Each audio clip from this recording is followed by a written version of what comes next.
प्यारे दोस्तों, अल्लाह तबारक व तआला की मखलूक़ात में से एक ऐसा जानवर जिसको हम में से हर शख्स पसंद करता है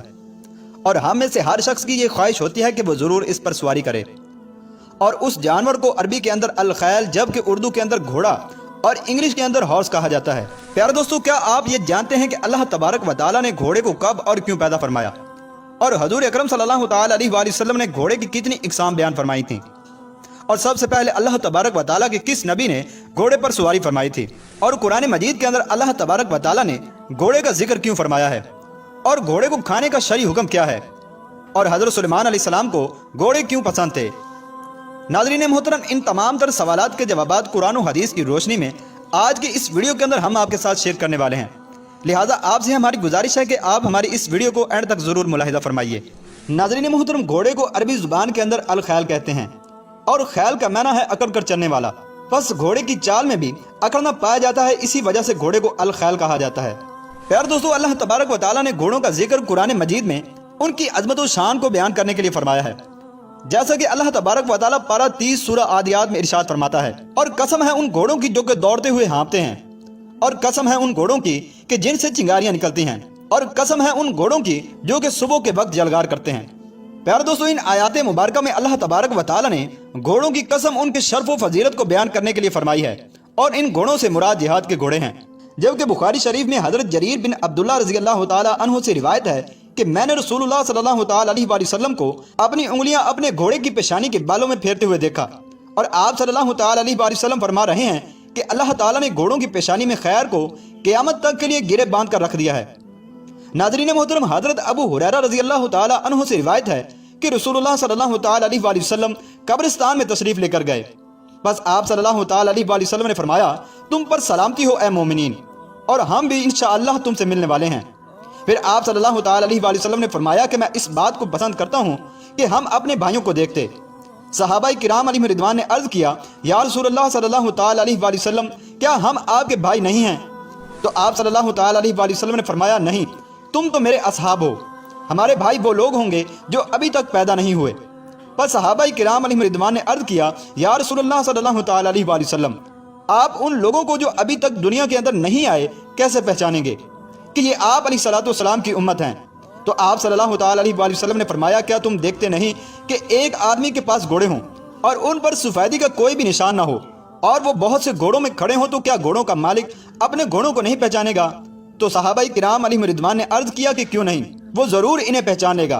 फिर इसके बाद आप सल्लल्लाहु तआला अलैहि वसल्लम ने फरमाया कि क़यामत के दिन मेरी उम्मत के लोग भी इसी तरह से आएंगे, और उनकी पेशानियां वुजू और सजदे के असरात से चमकती होंगी, जबकि दीगर उम्मतों का ये हाल ना होगा। बस मैं उनको इन निशानियों की वजह से पहचान लूंगा। प्यारे दोस्तों, अल्लामा दमीरी रहमतुल्लाहि ताला अलैह फरमाते हैं कि मैंने हाकिम अबू अब्दुल्ला की तारीख नेशापुर में अबू जाफर हसन बिन मोहम्मद बिन जाफर के हालात ज़िंदगी में ये लिखा हुआ देखा है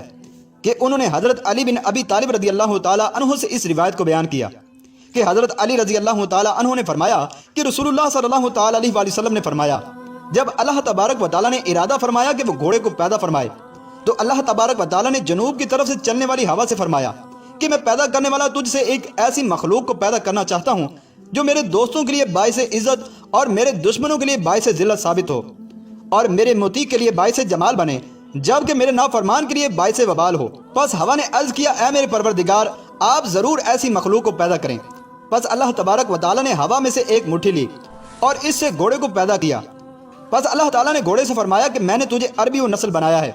और भलाई को तेरी पेशानी में रख दिया है, चुनाचे लोग तेरी पीठ पर अमवाले गनीमत लाद कर एक जगह से दूसरी जगह पर लेकर जाया करेंगे, और मैं तुझे वसी रिज़्क़ अता फरमाऊंगा, और जमीन पर चलने वाले दूसरे जानवरों के मुकाबले में तेरी मदद भी करूंगा, और तेरे मालिक को अपनी हाजत रवाई और दुश्मनों से किताल के लिए तेरी जरूरत पेश आएगी, और मैं अनकरीब तेरी पीठ पर ऐसे लोगों को सवार कराऊंगा जो मेरी तस्बीह तहमीद और तहलील तकबीर करेंगे। नाज़रीन मोहतरम, फिर इसके बाद नबी अकरम सल्लल्लाहु तआला अलैहि वसल्लम ने फरमाया कि जो बंदा अल्लाह ताला की तस्बीह तहलील और तकबीर करता है तो फरिश्ते इसको सुनकर इसी की मिसल इसका जवाब देते हैं। नबी अकरम सल्लल्लाहु तआला अलैहि वसल्लम ने मजीद फरमाया कि जब फरिश्तों ने सुना कि अल्लाह तबारक व तआला ने घोड़े को पैदा फरमाया है, तो उन्होंने अर्ज किया, ऐ हमारे परवरदिगार, हम तेरे फरिश्ते तेरी तस्बीह और तहमीद वगैरह बयान करते हैं, बस हमारे लिए क्या इनाम है? तो अल्लाह तबारक व तआला ने फरिश्तों के लिए ऐसे घोड़े पैदा किए कि जिनकी गर्दनें बुख्ती ऊँटों की गर्दनों की तरह थीं, نیز ان کے ذریعے سے اللہ تبارک و تعالیٰ اپنے انبیاء اور رسول میں سے جس کی چاہے گا مدد فرمائے گا۔ آپ صلی اللہ تعالیٰ علیہ وآلہ وسلم نے فرمایا کہ جب گھوڑے کے قدم زمین پر جم گئے تو اللہ تبارک و تعالیٰ نے اس سے فرمایا کہ میں تیری ہنہناہٹ سے مشرکین کو ذلیل کروں گا اور ان کے کانوں کو اس سے بھر دوں گا اور اس کے ذریعے سے ان کی گردنوں کو پست کروں گا اور ان کے دلوں کو مرغوب کر کے رکھ دوں گا۔ آپ صلی اللہ تعالیٰ علیہ وآلہ وسلم نے فرمایا کہ جب اللہ تعالیٰ نے حضرت آدم علیہ السلام کے سامنے اپنی مخلوقات کو جو جانوروں کی صورت میں تھیں پیش کیا اور اللہ تبارک و تعالیٰ نے حضرت آدم علیہ السلام کو حکم دیا کہ میری اس مخلوقات میں سے جس کو چاہو اختیار کر لو، بس حضرت آدم علیہ السلام نے گھوڑے کو اختیار کیا۔ بس حضرت آدم علیہ السلام سے فرمایا گیا کہ بس آپ نے اپنے لیے اور اپنی اولاد کے لیے ہمیشہ کی عزت کو اختیار کیا ہے، چنانچہ جب تک وہ لوگ زندہ رہیں گے ہمیشہ عزت کے ساتھ رہیں گے۔ پیارے دوستو، شفاء الصدور میں حضرت علی رضی اللہ تعالی عنہ سے روایت ہے کہ نبی اکرم صلی اللہ تعالی علیہ وآلہ وسلم نے فرمایا، بے شک جنت میں ایک درخت ہے کہ جس کے اوپر اور نیچے کے حصے سے گھوڑے نکلتے ہیں اور گھوڑوں کے لگام یاقوت اور مربرید کے ہیں، نہ تو وہ لید کریں گے اور نہ ہی پیشاب کریں گے، ان گھوڑوں کے بازو ہوں گے اور ان کے قدم وہاں پر پڑیں گے جہاں تک نگاہ پڑتی ہے، اہل جنت ان پر سوار ہوں گے اور جہاں چاہیں گے اڑتے پھریں گے۔ بس جنتیوں کی یہ کیفیت دیکھ کر ان کے نچلے طبقے کے لوگ کہیں گے، اے ہمارے پروردگار، تیرے یہ بندے اس مرتبے تک کیسے پہنچے؟ تو بس اللہ تبارک و تعالیٰ ان سے فرمائے گا کہ یہ لوگ رات کو قیام کرتے تھے اور تم سوتے تھے، یہ لوگ دن کو روزہ رکھتے تھے اور تم کھانا کھاتے تھے،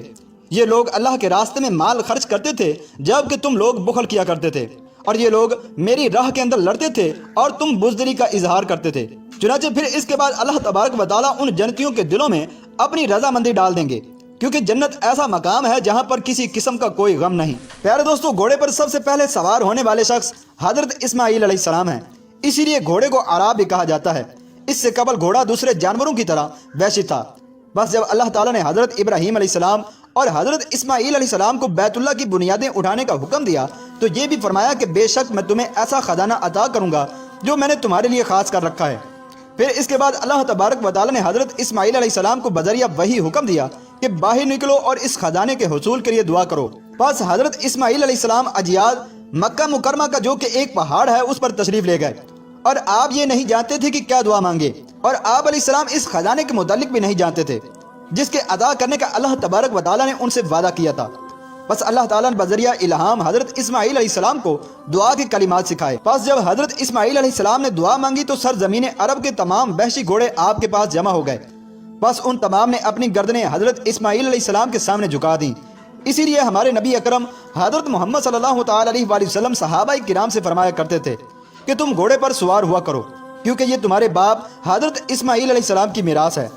ناظرین محترم، حضرت انس رضی اللہ تعالی عنہ سے روایت ہے کہ نبی اکرم صلی اللہ تعالی علیہ وآلہ وسلم کو ازواج مطہرات کے بعد سب سے زیادہ محبت گھوڑوں سے تھی، اور حضرت سلیمان علیہ السلام بھی گھوڑوں سے محبت کیا کرتے تھے، کیونکہ ان کے ذریعے سے اللہ تبارک و تعالیٰ کی راہ کے اندر جہاد کیا جاتا ہے۔ پیارے دوستو، سالبی نے اپنی سند کے ساتھ نبی اکرم صلی اللہ تعالی علیہ وآلہ وسلم سے یہ روایت بیان کی ہے کہ آپ صلی اللہ تعالی علیہ وآلہ وسلم نے فرمایا، کوئی گھوڑا ایسا نہیں جس کو ہر صبح یہ دعا مانگنے کی اجازت نہ دی گئی ہو کہ اے اللہ، بنی آدم میں سے جس کو تو نے میرا مالک بنایا ہے اور مجھے اس کا مملوک بنایا ہے، تو پس تو مجھے اس کے نزدیک اس کے اہل و عیال اور مال سے زیادہ محبوب بنا دے۔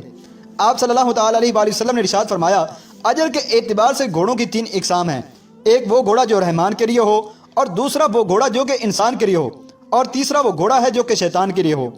پس رحمان کے لیے وہ گھوڑا ہے جو اللہ تعالیٰ کے لیے اس کے دشمنوں سے لڑنے کے لیے پالا جائے، اور انسان کے لیے وہ گھوڑا ہے جس پر سواری کی جائے، اور شیطان کے لیے وہ گھوڑا ہے جس پر شرط لگائی جائے۔ ناظرین محترم، حضرت ابو ایوب انصاری رضی اللہ تعالی عنہ سے روایت ہے کہ ایک اعرابی نبی اکرم صلی اللہ تعالی علیہ وآلہ وسلم کی خدمت میں حاضر ہوا اور عرض کیا، میں گھوڑوں سے بہت زیادہ محبت رکھتا ہوں، کیا جنت میں بھی گھوڑے ہوں گے؟ تو نبی اکرم صلی اللہ تعالی علیہ وآلہ وسلم نے ارشاد فرمایا، اگر تو جنت کے اندر داخل ہوا تو وہاں تجھے دار یاقوت کے گھوڑے ملیں گے، پس تو ان پر سوار ہو کر جنت میں جہاں چاہے گا اڑتا پھرے گا۔ پیارے دوستو، گھوڑا ایک ایسا جانور ہے جس کو جہاد کے اندر استعمال کیا جاتا ہے، اسی وجہ سے علماء کرام نے گھوڑے کے کھانے کو مکروہ لکھا ہے۔ ناظرین محترم، اس کے علاوہ خواب میں گھوڑے کو دیکھے تو یہ عزت اور زینت کی علامت ہے، اس لیے کہ یہ سواری میں سے سب سے عمدہ سواری ہے، بس جس نے جس قدر گھوڑے کو خواب میں دیکھا اس کو اسی کی بقدر عزت حاصل ہوگی۔